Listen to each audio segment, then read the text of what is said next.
점심 때도 같이 계셨고 또 지금도 같이 계시지만 옆에 있는 얼굴들 보시면서 우리 깨어서 찬양하고 말씀 들읍시다라고 옆에 덕담 한마디씩 했으면 좋겠어요.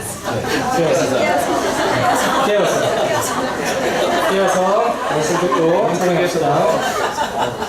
제가 오전 예배 때 참 좋았던 부분이 뭐냐 하면 우리 최주열 집사님이 한 번씩 이렇게 인도를 하시잖아요. 들으면서 참 좋았던 것 같아요. 그리고 주열 집사님이 참 위트가 넘치지 않습니까? 그렇죠? 위트도 넘치고 해안교회를 사랑하는 마음이 참 크다는 생각들을 더 많이 하게 되는 것 같습니다. 뭐 제가 원래 그런 거 잘 하지 않고 잘 띄워주진 않지만 우리 최주열 집사님 박수 한번 쳐줬으면 좋겠어요. 오전에 제가 멘트할 시간이 됐다면 바로 이제 더 많은 분들이 계실 때 또 이렇게 칭찬해드렸으면 했는 마음이 있었지만 그게 좀 안타깝기 때문에 오후 예배라도 꼭 제가 꼭 잊지 않고 말씀을 좀 드리고 싶었어요. 네, 우리 오늘 처음 할 찬양은 제가 밴드에 올렸는데 원래 여기 나오게 돼 있거든요. 근데 지금 뭔가 찾고 계셔가지고 못 올리고 있는데 그 밴드에는 새 찬양은 아닌데 되게 오래된 찬양인데 악보에는 없어서 제가 올렸습니다. 보면 이 찬양이 오늘 오전에 목사님께서 말씀하셨던 그 시편 139편에 나오는 가사가 나오는 그 찬양이에요. 그래서 제가 예전부터 이 찬양을 참 좋아했었고 사실 되게 많이 힘들 때마다 불렀던 찬양인 것 같습니다. 이게 가사가 좀 그렇거든요. 그 새벽 날개 치면서 내가 바다 끝에 거해도 나를 숨기지 못하고 하나님을 내가 기억할 수밖에 없고 하나님 만날 수밖에 없다라는 찬양들이 나오는 건데 여러분은 오전에 이 말씀을 들으면서 어떤 기분이 드셨습니까? 네, 말씀 중에 그런 얘기가 목사님 하셨었어요. 우리가 편안할 때는 또 안락할 때는 내가 원하는 하나님의 이미지만 생각하고 우리는 하나님을 바라볼 수밖에 없는 한계에 봉착할 수밖에 없다는 말씀하셨습니다. 그리고 저는 개인적으로 참 많이 부끄러웠던 것 같아요. 내가 하나님을 경험했었는가? 내가 하나님을 정말 만나가고 있는가? 내가 사실 좀 그건 맞는 것 같아요. 저 하나님 막 이렇게 최근에도 싫어서 하나님 정말 좀 이런 얘기하면 좀 외람되긴 하지만 하나님 좀 짱나요. 이런 생각이 되게 많이 했었고 그러니까 하나님이 짱난다고요. 근데 하나님 당신 좀 짱나는 것 같아요. 그 생각 되게 많이 했었거든요. 사실 제 마음대로 좀 해보고 싶은 거예요. 뭐든지 그냥 내 마음대로 해보고 싶은 거예요. 그래서 저는 이때까지 살면서 그렇게 막 이 어떤 길에서 벗어나고 살아본 적이 없는 사람이에요. 그게 좀 답답했던 것 같아요. 그래서 대학교 때도 사실 제가 청년부 맡고 있는 간사이긴 하지만 이런 얘기하면 그 청년부 이제 부모님이신 분들은 되게 싫어하실 수도 있는데 청년회 때 술도 마셔보고 나쁜 짓이라고 하기에는 좀 우리가 좀 그렇긴 하지만 그걸 해보고 난 뒤에 하나님 앞에서 내가 이거 잘못됐고 이것이 정말 왜 잘못됐는 건지 뭐가 안 좋은 것인지를 알 수 있는 것도 사실 큰 방법 중에 하나라는 생각들이 들었었는데 저는 그런 것도 없었던 것 같아요. 계속 그냥 이렇게 바르게만 살아오다 보니 하나님 앞에서 제가 하나님의 눈길을 피하고 싶은 거예요. 자꾸 해서 딴 거 막 하고 싶고 막 그냥 막 놀아보고 싶고 제 또래에 있는 사람들한테, 그 세상 사람들한테 저는 클럽 한 번도 안 가봤어요 이렇게 얘기하면 어떻게 반응하는지 아세요? 여기 클럽 다 가보셨죠, 그죠? 다 가보셨잖아요. 근데 안 가보면 우리 용희 집사님도 참 많이 하셨던 것 같은데 좀 그런 얘기 들어보면 막 농담입니다. 네. 되게 의아해하고 이렇게 좀 되게 막 저 사람 뭐지? 저 사람 뭐하고 놀았지? 이런 생각 되게 많이 해요. 그 사람 그러면서 답답해 하더라고요. 그렇지만 뭐 노는 건 되게 잘 놀았긴 했지만 그러면서 하나님 낯을 좀 피하고 싶다는 생각도 되게 많이 했던 것 같습니다. 여러분 오전에 말씀 들으면서 어떤 생각들을 하셨는지 몰라요. 제가 이제 멘트는 그만할 건데 저희 해외교회는 특이하게도 오전에 목사님 말씀 한 번 그리고 성경 공부하는 오후에 한 번 말씀 있는 거 두 가지가 딱 끝입니다. 그죠? 세상에 지금 웬만하면 한국에 있는 교회 중에서 이렇게 예배 말씀이 선포되는 것들이 적은 교회가 잘 없어요. 그럼 우리는 어떤 말씀을 붙잡고 살아가야 될까를 고민했을 때 오전에 선포되는 말씀, 또 말씀 성경 공부하는 말씀, 주중에 한 번씩 하는 말씀, 그나마도 성경 공부 주중에 있는 거는 3개월도 방학이 있잖아요. 참 우리는 풍수와 같은 때에 먹을 물이 없는 게 아니라 정말 단비처럼 내려지는 그 말씀 떨어지는 것들 잘 받아 먹어야 하는데 묵상을 많이 하셨으면 좋겠습니다. 좋겠습니다. 한 주 동안에 선포되는 그 한 주의 말씀을 통해서 우리가 어떻게 살아갈 것인가, 내가 하나님 어떻게 경험해야 될 것인가, 이때까지 만났던 하나님, 경험됐던 하나님이 진짜 내가 하나님 못 만났다면 나는 하나님 어떻게 만나고 하나님 경험해야 될 것인가를 고민 많이 하셨으면 좋겠다는 생각 하시면서 또 저도 그렇게 했으면 좋겠습니다. 함께 이 찬양 잘 모를 수 있지만 따라하면서 주의 신을 떠나고 싶은 마음이 있지만 떠날 수 없는, 그렇지만 곧 그것은 행복이라는 것들 우리 모두 다 알았으면 좋겠다라는 생각이 들었습니다. 함께 주의 신을 내가 떠나 어디로 피할까 함께 찬양합시다.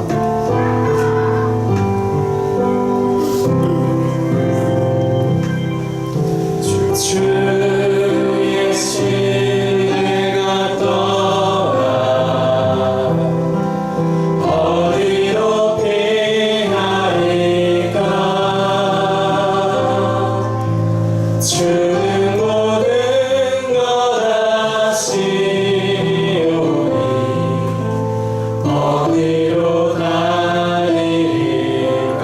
내가 새벽 날개치며 내가 새벽 날개치며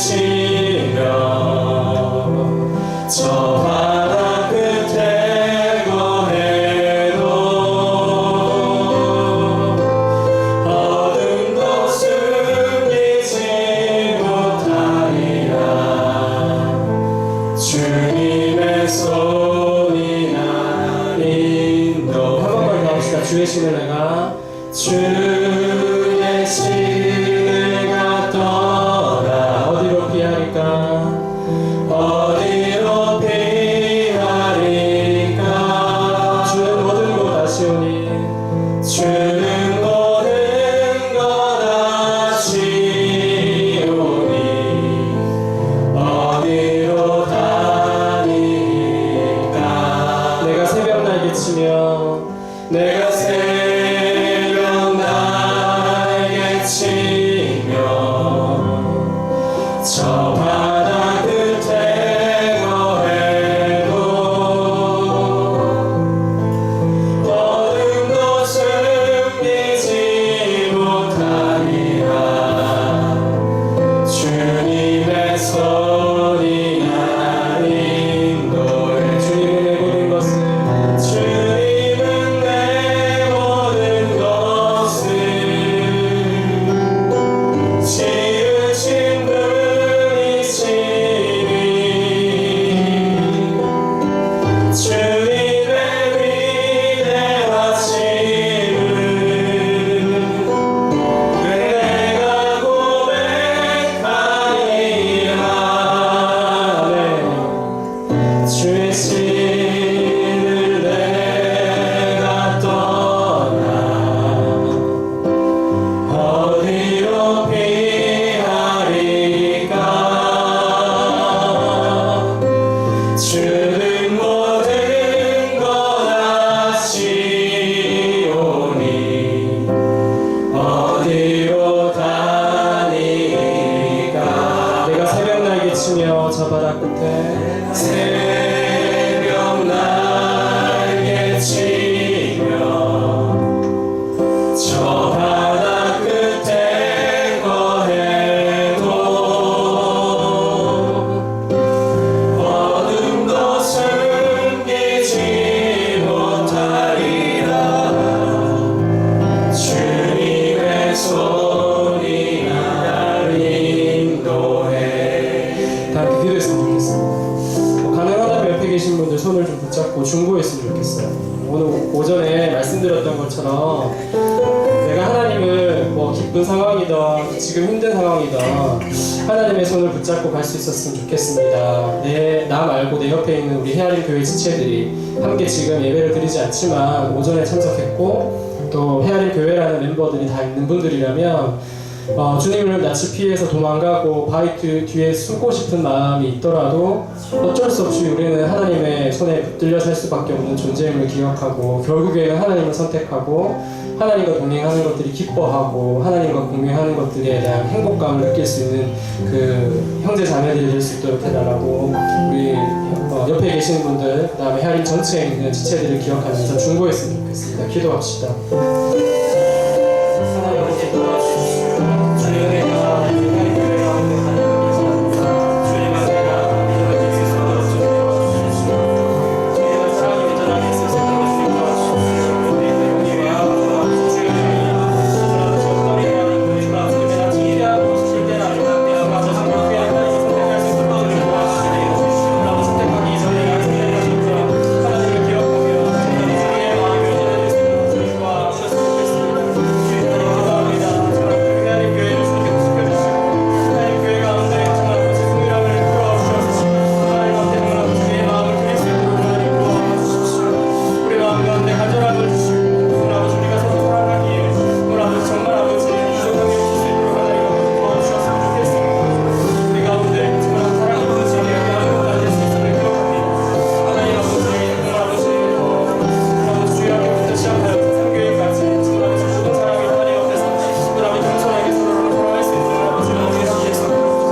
초등학교부터 시작하여서 그 선교에 이르기까지 모든 성도들이 서로 사랑할 수 있었으면 좋겠습니다. 서로 사랑하기 아낌없이 그들의 마음들을 서로에게 줄 수 있도록 주님 도와달라고 기도했으면 좋겠습니다.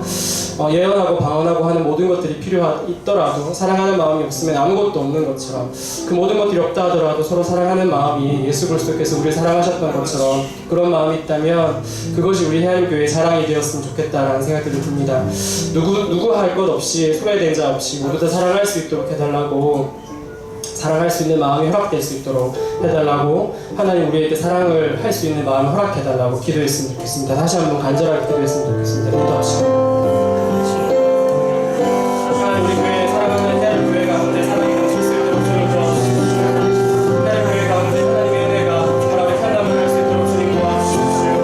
하나님, 우리 마음 가운데 세상을 살아가기에 여유가 없고 세상을 살아가기에 내 자신을 살아가는 것, 내 가정을 돌아보는 것들로 부족한 우리이지만, 우리 아버지 우리 하나님 교회를 통하여 전체를 바라보며 우리 아버지 우리 교회에 있는 분들이 더 많이 살아갈 수 있도록 주님 도와주십시오.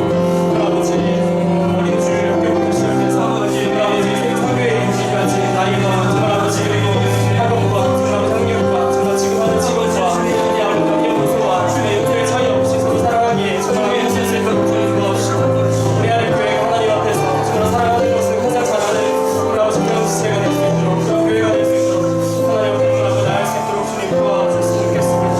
주님 은혜가 정말 우리 교회 가운데 있기를 원합니다. 주님 도와주십시오. 세상 어느 것보다 사랑이 많은 교회가 되길 원합니다. 주님 도와주시고 사랑 많은 교회, 사랑 많은 지체들이 있는 교회들이 되길 원합니다. 예수님 기도드렸습니다. 아멘. 네, 마지막 찬양입니다. 주님 큰 영광 받으소서입니다.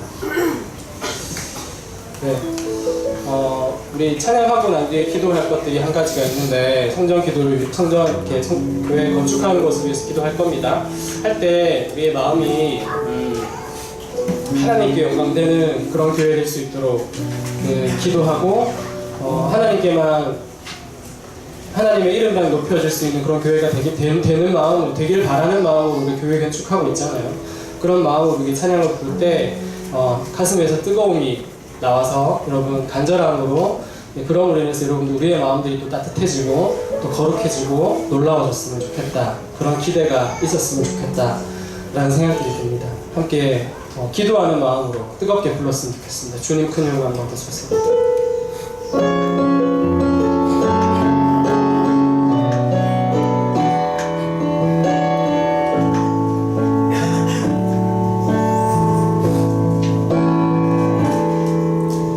주님 큰 영광 받으소서.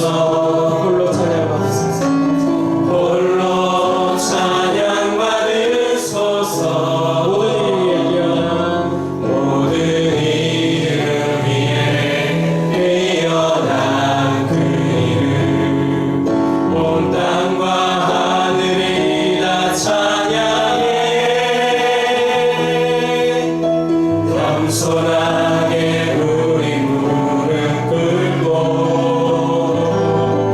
주 이름 앞에 영광 돌리세. 모두 절하세. 독생자 예수, 주님께 찬양 드리리. 모든 영광과 존귀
저는 여러분들 찬양하는 모습들이 참 많이 아름다워 보였습니다. 하나님께도 그렇게 받으실 거라 믿습니다. 우리의 찬양하는 목소리, 그리고 우리 기도하는 것들, 우리 삶 속에 하나님을 축복하는 것들, 하나님 영광 돌리는 것들이 하나님 보시기 얼마나 아름답겠습니까? 그렇게 모여지는 하루하루의 시간들, 그리고 하루하루의 땀들, 그리고 하루의 눈물들이 모여서 우리 교회가 건축되었으면 좋겠습니다. 더 많이 사랑하는 교회, 그리고 더 많이 섬기는 교회, 더 많이 헌신하는 교회, 더 많이 나의 시간을 떼어서 서로 섬기고 사랑하는 교회가 될 수 있도록 여러분들 기도하시고, 또한 성령 건축을 위해서 계속해서 열심히 수고하고 계시는 또 운영위원회들 그분들도 계시고, 또 많은 분들 관심 가지셔서 또 지나갈 때마다 사진도 올리고 주시는 분들이 계십니다. 우리 교회에는 사실은 어떤 일을 하든지 하지 않든지 작은 사람부터 시작해서 큰 사람까지, 또 나이가 적은 사람부터 또 나이가 있으신 분들까지 전부 다 꼭 필요하신 분들입니다. 우리가 건축할 때 한마디씩 기도하면서 하나님 정말 아름다운 교회가 되기를 원합니다 라는 기도 있을 때 정말 하나님 그 기도 받으시고 아름답게 교회 건축해 주실 거라고 믿습니다. 여러분의 마음들의 속에서 기도하시는 대로 교회 건축을 위해서 중보할 수 있는 시간 가졌으면 좋겠습니다. 이렇게 기도합시다. 하나님 아버지, 우리 교회가 하나님 앞에서 정말 아름답게 될 수 있도록 주님 도와주십시오. 서로 교회와 사랑하는 것만큼 교회 하나의 높이 올라갈 때마다 우리의 마음을 하나님께서 붙잡아주시고 하나님의 은혜가 있을 수 있도록 주님 도와주시길 바랍니다. 정말 우리 교회가 하나님의 영광만을 위해서 기도하고 찬양할 수 있는 말씀대로 살아갈 수 있는 그런 교회가 될 수 있도록 하나님 도와주셨으면 좋겠습니다. 하나님의 은혜가 정말 간절하게 임할 수 있겠구나. 우리 아버지 교회 건축을 위해서 기도하는 모든 수 가운데 하나님의 영광과 능력들을 더하시고 정말 아버지 수고하고 있는 모든 자들이 정말 아버지 늘 하나님 양호하는 정말 아버지 마음이 있어서 정말 아버지 목소리 잘 올라가는 그런 힘을 얻을 수 있도록 기도합니다. 다음 주에 오늘 제주교육이 있지만 다음 주에 또 공동회의가 있습니다.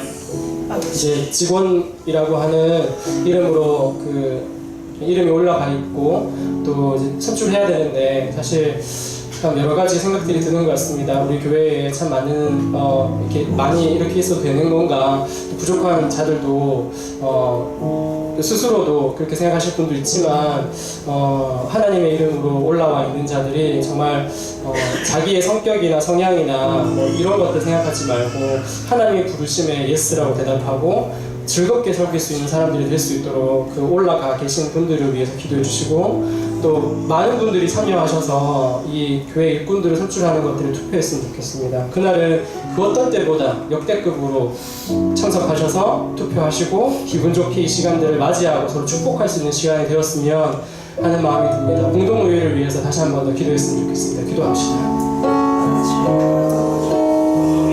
하나님 아버지, 공동의회에서 기도합니다. 하나님 아버지, 사랑하는 사람이 부족하게 느껴질 수 있고 연약하다 느껴질 수 있지만 그 시간 가운데 하나님의 은혜를 주시고 하나님의 마음을 주셔서 자손이 설명 받으시고 우리 마음 가운데서 도와주시고 저희 모든 성님의 영광을 사시고 아주 후회하는 마음들을 바라보시고 이 시간이 정말 기쁨되는 시간입니다.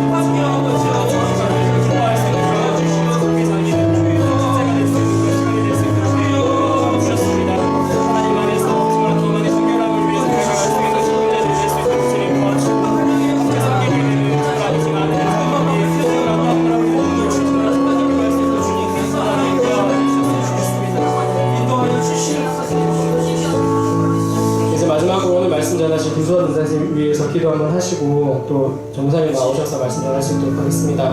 말씀 전하실 때 이제 한 달에 한 번씩 말씀 전하시지만 우리에게 정말 피와 살이 되는 말씀들 잘 전하실 수 있도록 그분이 더 많이 성령 충만함이 있고 우리에게 말씀 전하실 수 있도록 해주셔서 말씀 전하실 때도 저희도 기뻐하고 또 말씀 전하시는 전도사님도 기쁨으로 말씀 전하실 수 있도록 우리 중보하고 이제 말씀 드리도록 하겠습니다. 기도하겠습니다.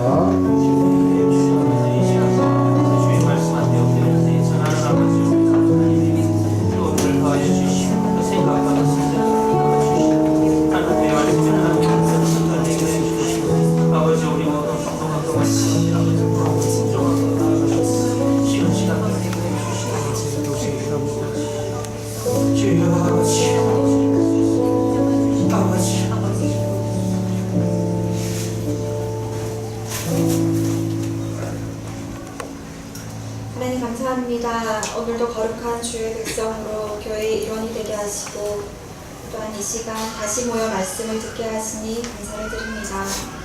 우리의 각자의 걸음이 다르고 각자의 삶이 다르다 할지라도 우리에게 같은 성령으로 역사하시는 그 말씀으로 힘입어서 우리가 같은 성령의 말씀을 품는 시간 되게 하여 주시옵소서. 예수님의 이름으로 기도드렸습니다. 아멘. 반갑습니다. 진짜 많이 계시네요. 저 때문은 아닌 것 같습니다. 목사님은 왜 오늘 앞에 앉으셔가지고 같이 시험을 치는. 오늘 말씀 듣도록 하겠습니다. 어제 제가 목사님께 카톡을 보내가지고 목사님 오늘 공동회의인데 끝나고 해야 하는데 일찍 끝내야 합니까? 제가 여쭤보니까 아무래도 된다 하시더라고요. 그래서 원래 하던 대로 하도록 하겠습니다. 여러분 교회를 믿으십니까? 교회를 믿으세요? 우리가 종종 우리 주위의 사람들이 장난 섞인 말로 그리스도인이 아닌 사람들이 말이에요. 약간 조롱을 섞어서 너 교회 믿어? 이렇게 얘기하면 저희가 아닌데? 저 예수 믿는데? 이렇게 얘기하고는 하죠. 그리고 영화에서도 종종 교회를 믿습니다 뭐 이러면 약간 우리가 무슨 교회를 믿어? 예수님을 믿지 이런 생각을 할 때가 종종 있는 것 같아요. 그럼에도 불구하고 우리는 교회를 믿는 자들이죠. 우리가 사도신경을 고백할 때 여러분 거룩한 공교회를 믿사오며 이렇게 고백하는 공동체가 바로 교회입니다. 교회를 믿는다라는 것은 이 교회라는 한 공동체를 우리가 받아들이는 데 있어서 성령께서 주시는 어떠한 마음이 전제가 되는 것이 또한 교회라는 것이라는 거죠. 단순히 우리가 모여서 어떤 다른 단체와 동호회와 같은 개념이 아니라 분명히 성령의 역사로 하여금 같은 마음을 품게 되는 것이 바로 이 교회입니다. 그렇다면 우리가 교회를 믿는 자들로서 교회에 대한 사명에 대하여서 교회가 어떠해야 하는가라는 고민을 한 번쯤 해보아야 합니다. 지금 우리가 살고 있는 이 시대에서 교회를 사회의 어떤 불안정 요소로 간주하는 그런 경향들이 요즘은 별로 없습니다. 이 말은 무엇이냐면 교회는 더 이상 사회에게 위협이 될 만한 그 어떤 주장도 하고 있지 않다라는 것입니다. 당연하죠. 당연하십니까? 오히려 교회는 사회가 요구하는 시대적 필요에 잘 순응하고 그 요구대로 살아가기를 오히려 힘쓰는 공동체가 된 것이 지금 현재의 교회의 모습이 되었습니다. 그래서 사회에서 성공하는 것이 곧 교회에서도 성공하는 것처럼 저희가 인식하고요. 사회에서 인정받는 것이 곧 교회에서도 인정받는 것.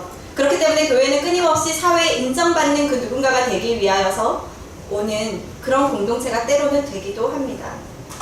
우리가 이 부분에 대한 고민이 필요합니다. 왜냐하면 서두에 말씀드린 것처럼 우리는 교회를 믿는 사람들로서 교회가 우리가 가지고 있는 자전거 동호회나 다른 여행 동호회와 다르게 어떠한 한 목적을 전제하고 있다는 것들을 믿기 때문입니다. 다른 목적을 가지고 있다는 것은 그 목적을 향해 달려가는 삶의 방법도 함께 제시된다는 것을 이야기하는 것이지요. 여러분 지금 이 시대는 절대적인 명제가 거부당하는 포스트 모던 사회입니다. 그럼에도 불구하고 누군가에게 너 꼭 이렇게 해야 해, 꼭 이렇게 살아야 해 라고 얘기하는 게 거부당하는 사회를 살아간다 할지라도 우리는 반드시 예수 그리스도를 통한 구원이 없이는 그 어떤 구원도 없다고 당당하게 말할 수 있어야 합니다. 모든 사람들이 다 존중을 받지요. 교회는 모든 삶이 다 옳습니다 라고 이야기할 수 있는 포용력을 가져야 해요. 그럼에도 불구하고 성도들은 모든 사람들이 다 옳지만 모든 사람들을 다 받아들일 수 있지만 우리 성도는 그리스도께서 살아가신 삶을 살아가야 한다고 함께 고백하는 공동체여야 합니다. 그래서 이 삶도 살 수 있고 저 삶도 살 수 있다고 얘기하는 사람들에게 그리스도인으로서의 삶이 가장 복되구나, 저것이 하나님 나라이구나 라고 전할 수 있는 공동체가 또한 교회입니다. 여러분 우리 부교육자들이 모이면 늘 두 가지 주제로 이야기를 나눕니다. 첫 번째는 담임 목사님 욕을 하죠. 저도 많이 하는데요. 그런데 제 친구들이 대부분 목사님의 제자들이에요. 그러니까 어느 순간 목사님 다 알고 계시더라고요. 그 뒤로부터는 조금 자중하려고 하고. 두 번째는 너희 교회 요새 어때? 이런 거예요. 너희 교회 요새 어때? 이러면 이제 부목사로 있는 친구들은 여러 가지 얘기를 하죠. 그 이야기의 핵심은 그렇습니다. 아, 교회가 이런 거 해도 돼? 이런 거 해도 돼? 라는 비판으로 시작하거든요.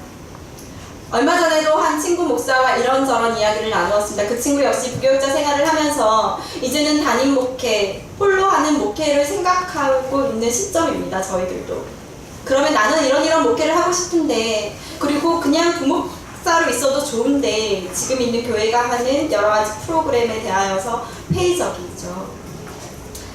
그렇게 회의적인 얘기를 하다 보면 우리는 종종 그것이 교회 비판으로 이어지는 것들을 경험하게 됩니다. 그러다 보면 그냥 성토대회처럼 욕만 하고 끝나는 경우들이 비일비재해요. 그런데 그 친구는 그렇게 저희는 결론을 내렸습니다. 그럼에도 불구하고 이곳이 거룩한 공동체라는 것입니다. 그럼에도 불구하고 여기에서 어떤 것, 우리가 생각하기에 하나님이 기뻐하시지 않는 일인 것 같다라는 일들이 종종 일어난다 할지라도, 그럼에도 불구하고 하나님께서 이 교회를 위하여서 자신의 몸을 팔아 자신의 핏값으로 세운 교회가 바로 이 교회이기에 우리는 그럼에도 이 교회를 포기할 수 없는 것이지요. 목회자가 되어가지고 어쩔 수 없이 교회의 여러 가지 비판들을 보면서 그 비판에 순응하기보다는 좀 더 나은, 좀 더 거룩한 하나님의 나라의 법이 교회에서 평배되어 있는 사회적인 그런 이론들을 전복시키기를 꿈꾸는 것, 그것이 목회자의 또한 일일 것입니다. 오늘 제가 여러분들과 함께 나누는 본문은 빌립보서입니다. 빌립보서 한번 찾아볼까요? 빌립보서 1장 27절에서 30절 말씀입니다. 빌립보서 1장 27절에서 30절 말씀입니다. 제가 읽겠습니다. 오직 너희는 그리스도의 복음에 합당하게 생각하라. 이는 내가 너희에게 가보나 떠나있으나 너희가 한 마음으로 서서 한 뜻으로 복음의 신앙을 위하여 협력하는 것과 무슨 일에든지 대적하는 자들 때문에 두려워하지 아니하는 이 일을 듣고자 함이라. 이것이 그들에게는 멸망의 증거요 너희에게는 구원의 증거니 이는 하나님께로부터 난 것이라. 그리스도를 위하여 너희에게 은혜를 주신 것은 다만 그를 믿을 뿐 아니라 또한 그를 위하여 고난도 받게 하려 하심이라. 너희에게도 그와 같은 싸움이 있으니 너희가 내 안에서 본 바요 이제도 내 안에서 듣는 바니라. 아멘. 오늘 저는 이 빌립보서의 말씀을 통하여서 교회론에 대한 바울의 가르침에 대해서 여러분들과 함께 나누고자 합니다. 물론 교회론에 대해서 좀 더 선명하게 나온 에베소서라면 더 좋겠지만, 제가 오늘 이 빌립보서를 교회 이야기를 하면서 택한 이유는 여기에 교회라는 공동체의 이름도 나오지 않고 교회에 대해서 바로 말하지 않는 것 같지만, 바울은 그리스도를 주로 시인하는 공동체가 어떠한 마음을 가지고 살아야 하는지에 대해서 굉장히 선명하게 이야기하고 있기 때문에 이것은 곧 교회에 대한 바울의 가르침, 예수 그리스도의 가르침이라고 생각들기 때문입니다.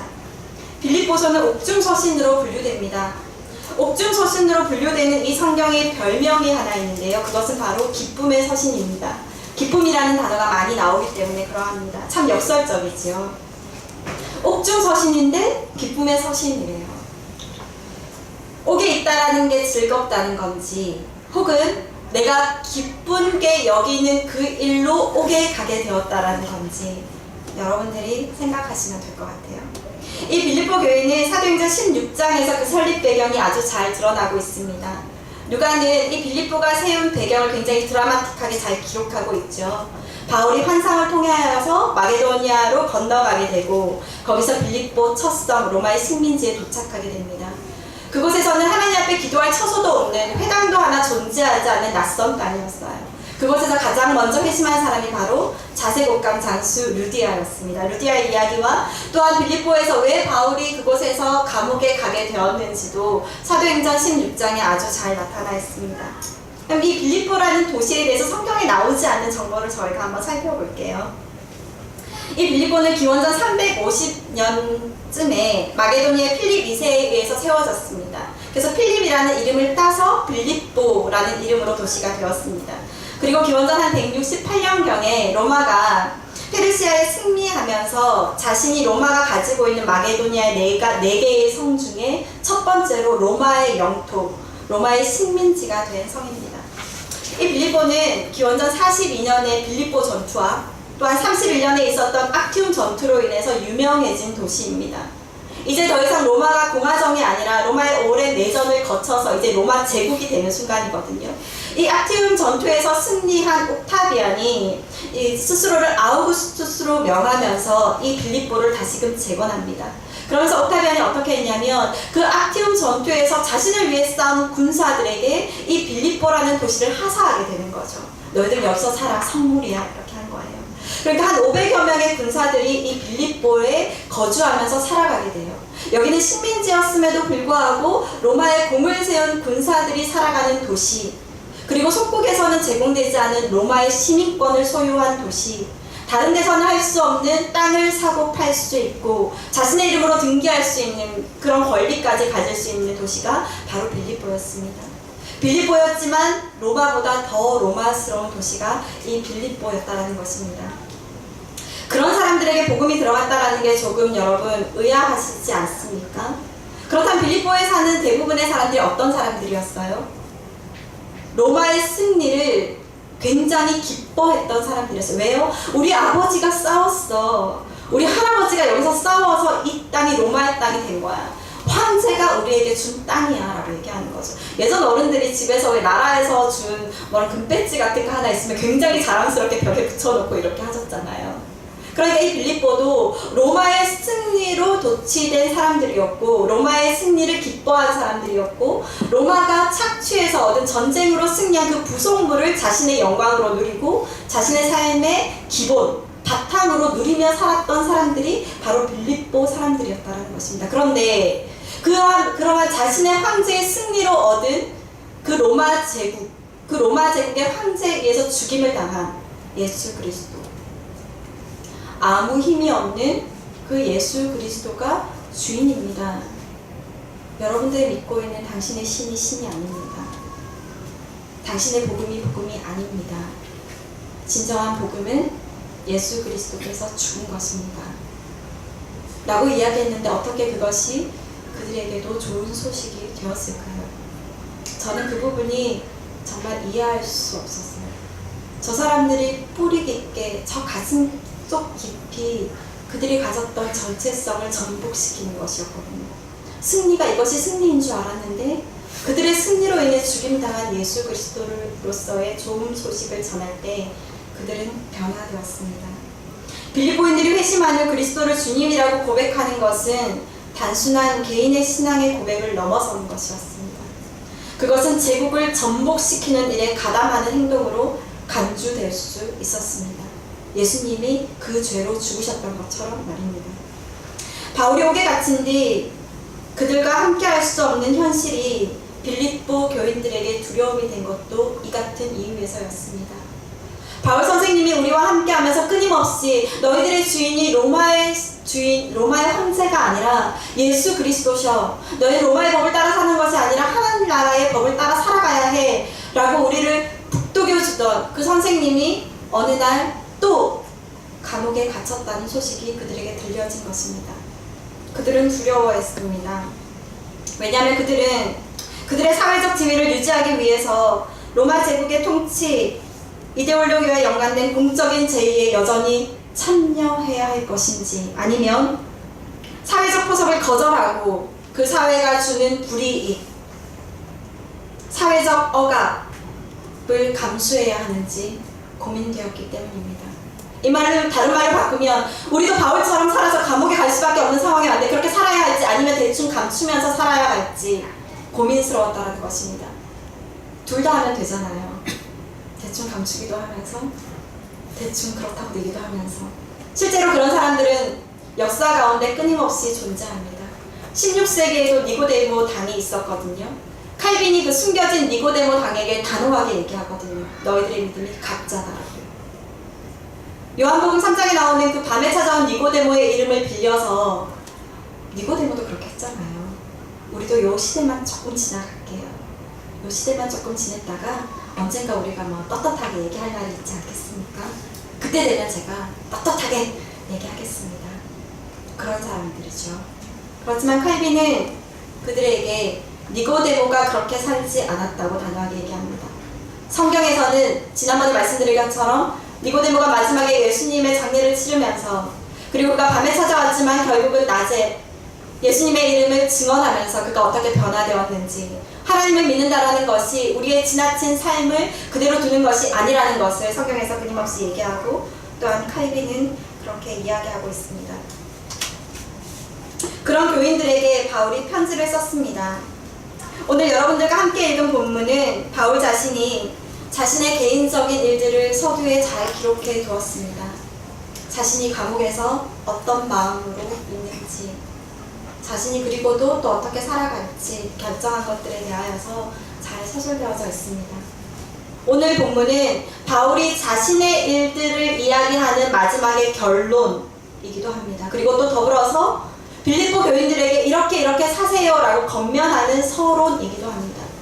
그러니까 바울의 삶과 빌립보 교인들의 삶을 이어주는 한 중심으로서 오늘의 본문이 엮고 있다는 것입니다. 바울은 빌립보 교회에 대한 신학과 윤리를 제시해야 하는 현재의 투옥 상황이 어쩔 수 없이 로마 제국의 권력과 관련된다는 점에서 불안해하는 빌립보 교인들에게 새로운 차원의 신학이 전해지길 바랬습니다. 공동체 내의 사회적 갈등, 또한 바울 자신이 투옥됨에 따라서 그들이 겪는 그 두려움에 새로운, 그러면서 더욱더 확실한 무언가를 그들에게 가르쳐야 했다라는 것입니다. 그것은 단순히 윤리적인 겉면을 넘는 것 이상이었습니다.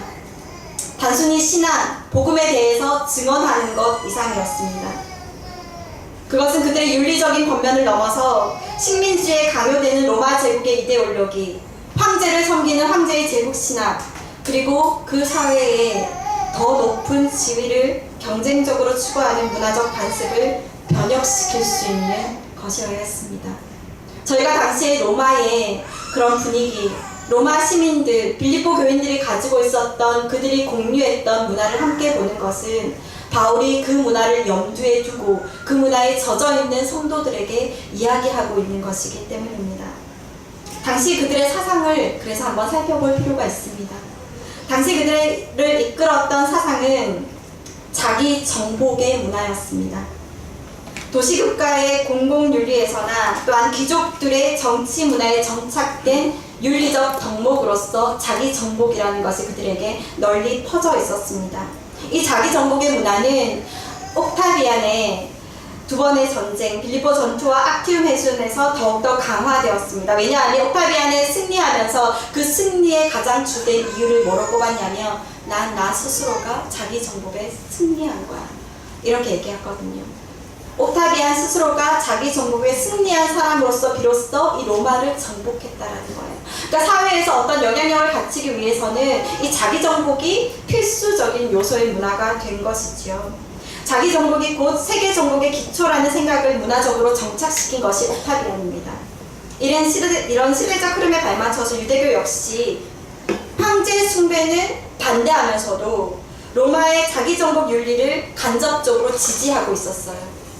그래서 그들이 율법에 의한 자기 정복의 우월성을 강조하는 선교 전략과 정치 신학을 발전시켰습니다.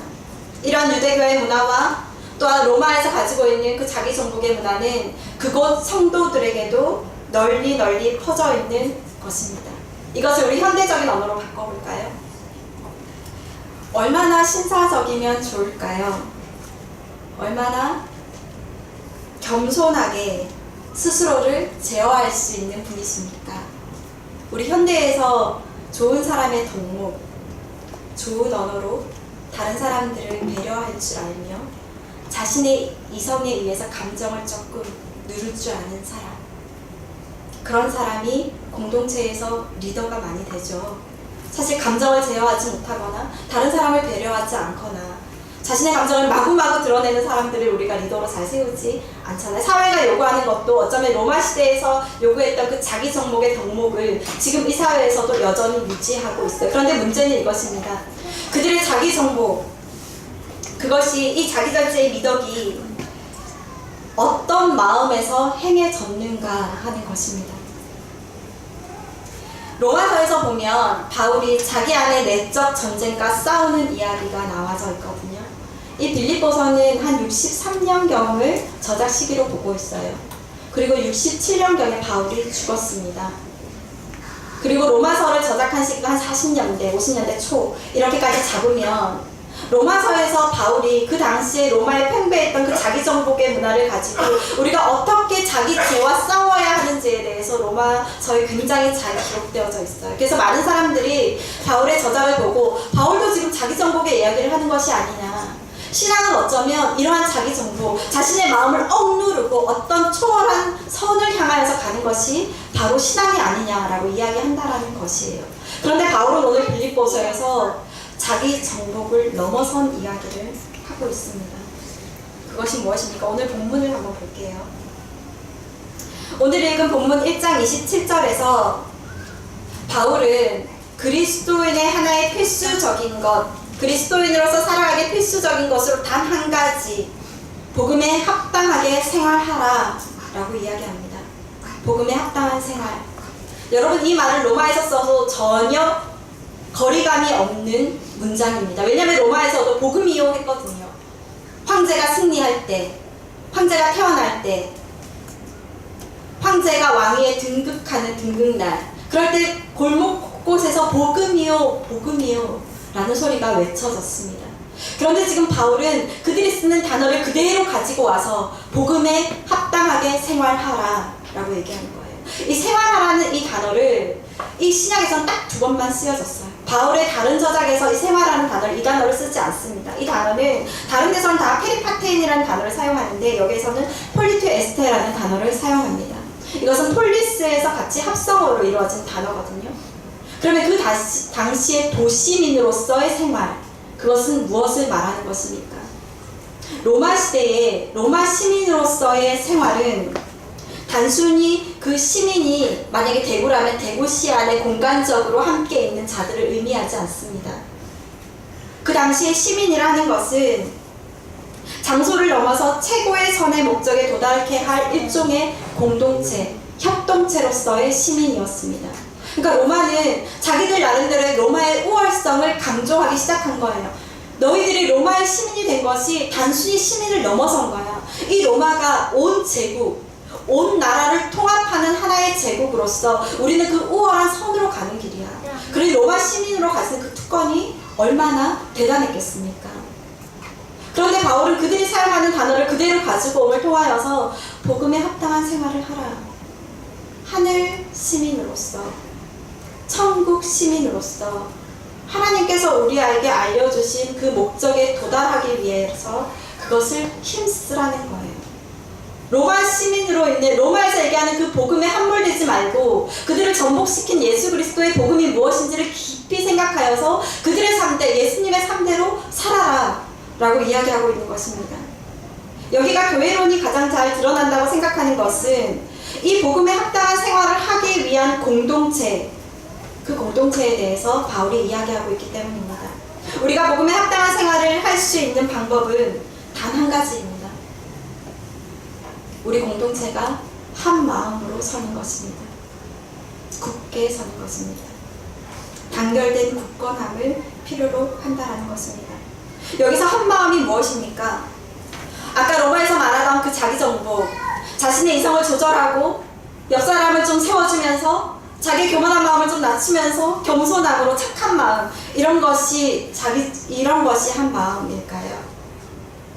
바울은 그들의 용어를 사용하지만 그들이 가지고 있는 방식까지 사용하는 것은 아닙니다. 오히려 그들의 용어를 사용함으로써 그들의 생각을 전복시킨 예수님의 방법을 쓱 하고 밀어넣고 있는 것이지요. 2장 5절입니다. 너희 안에 이 마음을 품으라. 곧 그리스도 예수의 마음이니. 공동체가 하늘 시민으로서 품어야 할 마음은 단 한 가지 마음, 예수 그리스도의 마음입니다. 그렇다면 예수 그리스도의 마음이 무엇입니까? 2장 5절 이하에 쭉 나와 있죠. 자기 정복을 넘어선 자기 비움의 마음입니다. 예수님은 하늘의 자리를 내려놓고 이 땅 가운데 오셨습니다. 2장 6절과 11절에 잘 나타나는 그리스도의 창가라고 불리는 이곳에서 예수님은 하늘의 영광의 자리에 하나님의 그 존재론적 위치를 버리셨어요. 그리고 신적 형태를 가진 이 사회적 위치까지도 스스로 버리시고 종의 위치, 종의 존재 형태를 취하셨습니다. 하늘 하나님께서 사회적 지위와 존재적 위치를 버리면서 그가 하신 행위는 그들이 자기 정복을 통하여서 끊임없이 유지되기를 원했던 사회적 지위를 무너뜨리는 일이었습니다. 이 자기 비움의 공동체를 성경은 코이노니아, 교제의 신학이라고 이야기합니다. 오늘의 본문에서 여전히 코이노니아라는 단어가 나오지 않음에도 서신 전체에서는 교제, 참여, 연대를 더 정확하게 이야기하고 있습니다. 본문에서 한 마음으로 서다, 한 마음으로 협력하다 라고 나오지요. 이 두 단어는 모두가 다 군사 용어입니다. 사진 한번 볼까요? 여러분, 이게 장참 밀집 대형입니다. 바울은 빌립보인들, 그들이 익숙한 군사 용어로 설명하고 있어요. 한 마음으로 서! 이러면 그 사람들의 이미지에 탁 이 장면이 나오는 거예요. 군사를 늘 군인으로서의 삶이 익숙해져 있는 사람들이기 때문에. 서다라는 의미의 단어는 자신의 처소에서 떠나지 않고 한 걸음도 움직이지 않고 맞서다라는 의미를 가지고 있습니다. 협력하다로 축소되어 번역된 수른테스라는 단어는 단순히 협력하는 게 아니고 노력하다, 또한 투쟁하다라는 의미를 가지고 있습니다. 이는 어쩔 수 없이 그리스도의 이름으로 고난받아야 하는 공동체가 어떻게 서야 하는지를 잘 보여주는 마음입니다. 그래서 바울이 이 장참 밀집 대형을 보여줌으로써 그들에게 하고 싶었던 얘기는 한 마음, 그리스도의 자기 비움, 자신을 낮추심을 통하여서 하나님의 이름이 드러나게끔 한 그 자기 부의 공동체가 한 사람도 흐트러지지 말고 이 공동체를 굳건히 하라라고 이야기한다는 것입니다. 여기에서 우리가 버려야 할 것은 자기 정복의 마음입니다. 끊임없이 어떤 내 겸손함으로 내가 어떻게 할 수 있다. 이 사람들이 자기 정복이 굉장히 신사적이잖아요. 그럴듯하잖아요. 그런데 이 사람들이 여자에게는, 노예에게는 허락하지 않았어요. 자기 정복을. 왜냐하면 여자는 감정 조절 잘 안 되잖아. 노예가 무슨 감정 조절을 해. 너희보다 더 우월한 우리가 이런 것들을 할 수 있어. 그들이 했던 자기 정복은 결국은 자신의 위치를 더 굳건히 하기 위한 하나의 방법일 뿐이었습니다. 자기가 가지고 있는 지위를 계속 유지하고 싶은 그들의 욕심이었습니다. 그 당시에 이 자기 정복과 같이 나란하게 오는 게 우정신학입니다. 우정. 단순히 지금처럼 개인이 감정을 교류하는 친구 사이, 이런 사이가 아니라 국가와 국가 간, 가정과 가정 간이 함께 어울리는 그 우정. 그래서 바울의 이런 서신을 보고 많은 사람들이 이건 우정서신이다. 그 당시에 로마에서 많이 주고받았던 우정서신의 그 이상도 그 이하도 아니다라고 많이 이야기합니다. 그렇지만 오늘 바울은 여기에서 그냥 단순히 로마의 우정관계를 설명하는 것이 아닙니다. 왜냐하면 로마의 우정관계 역시 남성 위주의 상층 계급이 여성들과 하층 계급을 착취하는 사회적 관계이기 때문입니다. 위계적입니다. 또한 후원제의 사회 질서를 강화합니다. 종문화. 이것을 계속적으로 유지하고 싶어 합니다. 엘리트적입니다. 귀족주의적이고 종속관계를 강화하는 기능을 위한 개념이었습니다. 로마에서 당시에 그들이 유행했던, 그들이 평배했던 널리 퍼졌던 마음은 자신들의 계급을 계속 유지시켜줄 수 있는, 그것을 강화할 수 있는 것으로 자기 부인 혹은 자기 절제, 우아하게 보이는 모습, 이것이 귀족이 지켜야 할 모습이지. 그러면서도 여전히 자기 아래 둔 노예들, 자신의 자리를 전복시키지 못할 사람들, 끝까지 저 밑에, 너희들은 절대로 위로 올라올 수 없어, 너희들은 내 발 안에 있어야 돼, 그러면서 자기 지위를 지키고 싶어 했던 마음이라는 것입니다. 그렇다면 바울은 왜 굳이 이런 이야기, 사람들이 오해할 수 있는 그 당시에 오해할 만한 자기 정복의 이야기와 우정의 이야기를 지금 이 빌립보서에서 비슷하게 이야기하고 있는가 하는 것입니다. 그것은 바울이 교회 안에도 똑같이 사회에서 말하는 그 삶의 태도를 그대로 가지고 와서 여기에서도 그렇게 살아라고 이야기하는 것이 아닙니다. 그들이 사회에서 살았던 모습 그대로 교회에서도 살려고 하는 자들에게 노를 외치고 있는 것입니다. 그렇게 살아서는 안 된다고요. 왜냐하면 그리스도께서 살아가신 방법이 그 방법이 아니었다라고 말합니다. 교회는 우정의 공동체가 아닙니다. 여러분들 잘 아시잖아요. 우리가 우정을 해봤자 얼마나 더 할 수 있겠어요. 우리가 서로를 사랑해봤자 얼마나 더 사랑할 수 있겠습니까? 서로를 배려해봤자 얼마나 더 배려할 수 있겠어요. 그것은 딱 나에게 피해를 주지 않는 선에서 가능한 일입니다. 배려했는데 상대가 그렇지 않다면, 사랑했는데 상대는 칼을 들이댄다면, 나는 애썼는데, 나는 예의 바르게 했는데 상대가 그것을 받아들이지 않는다면 깨지는 것이 우정입니다. 그렇지만 교회 안에서도 그렇게 살 수 없는 공동체가 바로 이 교회입니다. 그리스도께서 하신 방법, 이것은 바울이 사도행전 16장에서 빌립보 감옥에 gat혀서 자신이 로마의 시민권으로서 그곳을 나올 수 있음에도 불구하고 끝까지 그 얘기를 하지 않고 끝까지 인내함으로 결국 감옥문이 열리고 그 관수들이 복음을 받아들이는 그 하나님의 이름이 높여지는 그 순간까지 자신이 가진 그 힘을 쓰지 않는 것, 그것이 곧 바울의 자기 비움이었고 그리스도의 낮아지심이었습니다.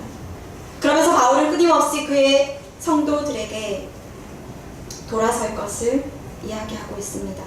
그리고 로마 시대 속의 성도들에게 품어야 할 한 마음은 예수님이 신으로서의 자신의 위치를 버리고 자신이 가진 사회적 신분의 코드 자체를 철폐화시킨 것처럼 우리가 따르고 있는 이 세상 속에서의 모든 기준을 버리는 것입니다. 세상에서의 기준을 버리는 것입니다. 오직 그리스도의 이 마음. 오늘 바울은 그의 편지에서 이렇게 얘기합니다. 그리스도를 위하여 너희에게 은혜를 주신 것은 다만 믿을 뿐 아니라 또한 그를 위하여 고난도 받게 하려 함이라. 무슨 일에든지 대적하는 자들 때문에 두려워하지 아니하는 이 일을 듣고자 함이라. 이것이 그들에게는 멸망의 증거요. 우리가 하는 행위가 그들이 보기에는 저렇게 살면 안 돼, 저렇게 사는 거 죽는 거야 라고 얘기하는 방법이 되어야 한다는 것입니다. 저희 집에 아이가 3명이 있지요. 저희가 육아에 실패한, 교육에 실패한 저희 딸이 이제 24개월이 되었습니다. 육아에 실패했어요. 제대로 못 가르치겠더라고요. 그런데 그 아이가 가장 많이 하는 게 내 거예요. 내 거야. 특히 오빠에게. 오빠들이 오면 먹는 걸 이렇게 감춥니다. 절대로 주지 않습니다. 그런데 우리 친정엄마가 그 아이의 그런 모습을 보면서 굉장히 흐뭇해하십니다. 아이가 욕심이 좀 있어야 돼. 아이가 좀 못돼야 돼. 우리 엄마의 가치관이세요.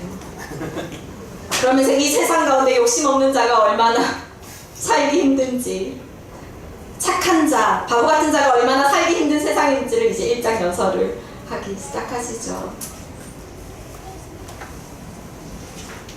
어쩌면 한 노모의 생각이 그러한 것처럼 우리의 생각도 그러한지 모르겠습니다. 사회에서는 누군가를 밟아야 올라갈 수 있으니까, 그리고 높은 곳에 일단 올라가야 우리가 어떤 이야기를 할 수 있으니까. 예전에 저희가 청년 때 한참 유행했던 게 머리가 될지언정 꼬리가 되지 마라. 그때 전병호 목사님이 한참 그 책 성공신학, 그것이 우리를 지배했던 신학이었습니다. 그런데 희한하게도 사람들이 보기에 야 그래가지고 되니? 라고 얘기하는 것, 그것이 곧 우리의 구원의 증거라고 성경은 이야기합니다. 구원의 증거가 있는 사람이 선택하는 삶은 분명 다르다라는 것입니다. 그들과 같지 않다라는 것입니다. 예수님이 취한 방법처럼 말입니다. 어떤 것으로부터의 탈퇴는 언제나 다른 것을 지향하기 위해서입니다. 모세는 하나님의 부르심으로 제국으로부터 하나님의 백성을 구출해서 이집트 제국과는 다른 하나님의 언약의 공동체, 대안적 공동체로 살도록 이스라엘 땅으로 인도했습니다. 이스라엘은 시내산에서 율법을 받아 그들이 살았던 제국의 삶과는 다른 방식, 반대되는 삶을 살라고 가르침을 받았습니다.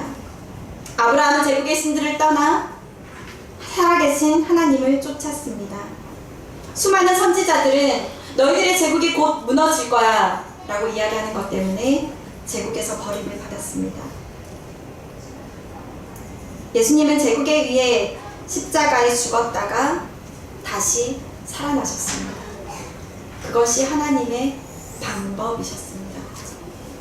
하나님의 새로운 통치를 예수 그리스도의 죽음, 한 사람의 비움, 자기 것을 다 비움으로써 하나님이 하나님 되심을 그분이 드러내셨습니다. 예수님의 통치는 실제로 초대교회의 새로운 공동체, 자신의 소유를 팔아 부족한 자들이 전혀 없게 된 그 공동체, 초대교회 공동체에서 밝히 드러났습니다. 우리의 성경 속에서는 수많은 우리의 믿음의 조상들이 하나님의 나라의 사람으로서 또 다른 제국과 맞서서 그들의 삶을 증명하였습니다. 그것이 성경의 기록이었습니다. 늘 하나님을 따르는 사람들은 그 당시의 제국의 불온한 요소들로 그들의 삶을 전복시킬 위험한 요소들로 간주되었습니다. 그들의 왕을 내리고 하나님이 하나님 되심을 높이는 것이었거든요. 그 일에 그들이 받아야 할 여러 가지 고난, 슬픔, 억울한 그런 것들을 그 성도들은 불안해하지도 피하지도 않았다라는 것이 오늘 바울이 빌립보 교인들에게 하는 인사입니다. 여러분들은 어떠신가요? 지금의 교회에서 그리고 또한 한 사람의 성도들로서 대한민국 아니 21세기 이 시대를 살아가는 한 사람으로서 어떤 방식을 취하고 어떤 방식으로 교회 안에서도 주장하고 계신가요? 오늘 바울의 이 가르침은 빌립보 교회를 넘어 현대를 살아가는 현대의 시조에 끊임없이 젖어서 여전히 그 방법대로 살기를 고수하는 교인들에게 다시 한번 그들의 삶의 정체성을 돌아보라고 이야기합니다. 오늘 저는 이 말씀을 통하여서 우리가 우정의 공동체가 아니라 그냥 어떤 자기의 훈련을 통하여서 성숙된 모습처럼 보이는 바깥의 다른 공동체가 아니라 오직 우리를 구원하신 예수 그리스도의 자기 비움, 나의 모든 사회적 지위와 내가 가질 수 있는 영역의 힘을 다 내어버린 채 그리스도의 영광으로 채워지는 그 힘으로 오늘 살아가는 공동체가 되기를 소망하며 말씀드렸습니다. 기도하겠습니다. 하나님 감사합니다. 우리가 주를 위하여 고난을 받는 것이 우리 안에 영광이요 또한 우리 안에 그러한 싸움이 있어야 하는 것이 말씀에서 보면 당연한 일인데 우리 안에 고난도 싸움도 그 어떤 것도 없는 우리 자신의 삶을 보며 다시 한번 말씀 앞에 엎드립니다. 하나님, 우리 안에 혹시 우리가 치우지 못한 제국의 모습이 있다면 아직까지 거두어내지 못한 내 안에 제국의 질서가 있다면 그리스도께서 그 신분을 철폐하신 것처럼 그들의 사회를 정복시키셨던 것처럼 그렇게 할 수 있도록 성령께서 함께하여 주시옵소서.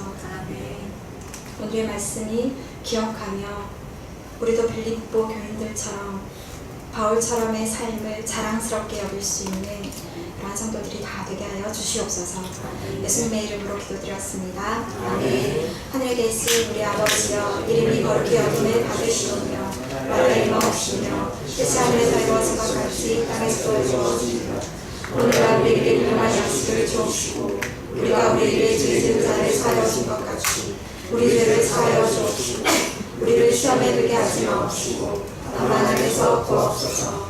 그의 나라와 권세와 영광의 아버지께 영원히 있사옵나이다.